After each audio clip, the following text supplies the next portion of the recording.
Hello friends, আজকের ভিডিওতে নিয়ে এলাম শুধু রকিকে একটা বিশেষ কারণে। দেখছো রকি একটা হাড় খাচ্ছে, এটা হচ্ছে ক্যালসিয়াম হাড়। এর ভেতরে ক্যালসিয়াম মানে দেওয়া আছে, ক্যালসিয়ামের যুক্ত খাবার দেওয়া আছে এবং ওপরটা হচ্ছে ফাইবারের আর কি কোটিন দেওয়া।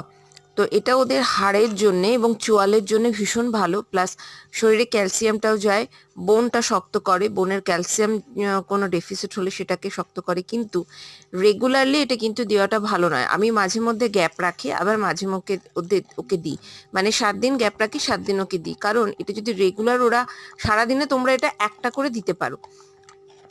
তাই বলে যখনই ওর খাবার টাইম হবে, মিল টাইমে, ওকে কিন্তু এটা সবসময় দেওয়া যাবে না। কেন কি, এটা অনেকক্ষণ পর্যন্ত পেটটা ভর্তি রাখে এবং ওদের যে নর্মাল ডায়েট যেটা, সেটা কিন্তু নষ্ট হয়ে যায় ডায়েট সিস্টেমটা।